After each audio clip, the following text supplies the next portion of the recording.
Say yes. When actually you are not. Okay? Why? Because for sure we have many houses. It's not built on love, only. You have other things, that the house may be built by it, And when we said in our introduction to this relation that the Muslim is going to have all of his relations through Allah subhanahu wa ta'ala, I think you may agree with me or not. This is the strongest relation it should be in any house. And I'm not going to compromise about it at all. But many other things, it may go up and down as our feeling all the time. See? But this relation, I have no choice. Relation through Allah subhanahu wa ta'ala, including this particular relation, it may go up and down according to it. But since I am fearful of Allah, wattaqullah, and all things which has been mentioned in this ayah and another ayah, should be always in my mind that this relation, not necessary to be as warm as it's usual, all the time, it may go up and down, the love may go up and down, the benefits may go up and down, and everything may go up and down, except what? That I rely on Allah subhanahu wa ta'ala. This shouldn't be changed. Should be always strong,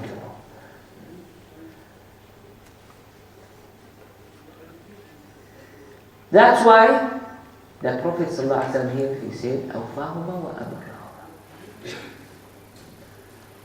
We have another ayah in the Quran al-Kareem which gives you a hint that here at home, we are not at work.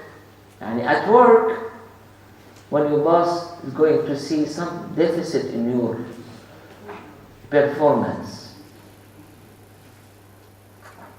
sometimes he may fire you right away, doesn't have any tolerance, In many occasions, he's going to warn you, give you one warning, another warning, and the third time, usually what? Going to fire you. Why? Because you are not going according to the usual way, the usual rights. You are not fulfilling your duties here. Does the same thing apply for marriage? When I speak with myself and try to just be careful and account myself what I'm doing, I should have this right. And I should have a list in my mind, what are my duties, what are my rights. Okay? But when I look to the other side, it shouldn't be as such. Why? Because we are human, we have a lot of deficiency. And that's why when we hear this story about the Prophet ﷺ, which mentioned in the Quran, when Allah subhanahu wa ta'ala described the Prophet ﷺ, what did he do when he has a problem with his wife? What did he do? In Surah Al-Tahrim? Stay away from it. No. عرف بعضه وأعرض عن بعض. It's very important in the relationship. See? What is it? It's mentioned in Surah Al-Tahrim, verse number 3. عرف بعضه وأعرض عن بعض.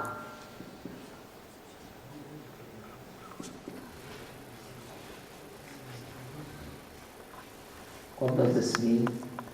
The Prophet ﷺ, when this wife had a mistake at that time, what did he do? He gave her a hint about knowing part of this problem and just kept silent and as if he did not know about the rest of the story.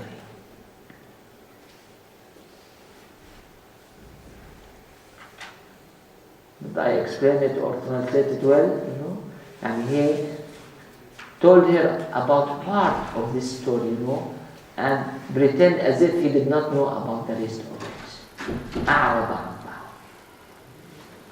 This usually doesn't happen when you are an employee at someone is going to tell you about all your deficits, about your duty when you wish to do it. If you are going to apply the same rule in nikah, shortly you are going to have separation from the other partner. Why? Because here we are living 24 hours a day. Okay, we have a lot of duties, a lot of rights, and out of you being human, for sure you are going to be lacking in some of this, have deficiency in others, forget some, be not good at some. Right? And the akhlaq of the Prophet ﷺ was, when he deals with his wives, what? To name some and ignore some. Why? Because we should have balance. If we are going to name everything, you are going to be as if you are at court, which is not the case, because we said from the beginning this contract doesn't mean by any way any other legal contract. It's something unique, has its own character by itself. On the other hand, if you are going to ignore everything, again you are going to make everything loose, which is not for the interest of anyone. To have this house broken down, completely by ignoring everything. Whatever she wants to do, let her do. Or whatever he wants to do, let him do. No. That's why you should be in the middle. Raise few points and ignore others. Why to raise few points? Just to keep this house in the sake of Allah subhanahu wa ta'ala. We'll come shortly about that ayat speaking that يُقِيمَا حُدُودَ اللَّهِ. One of the major goal of establishing a new house in Islam, why? To have the two spouses يُقِيمَا حُدُودَ اللَّهِ. We are here as slaves of Allah subhanahu wa ta'ala to set this house according to the regulations of Allah subhanahu wa ta'ala. And that's why you should pinpoint and highlight few areas that was wrong or mistaken by the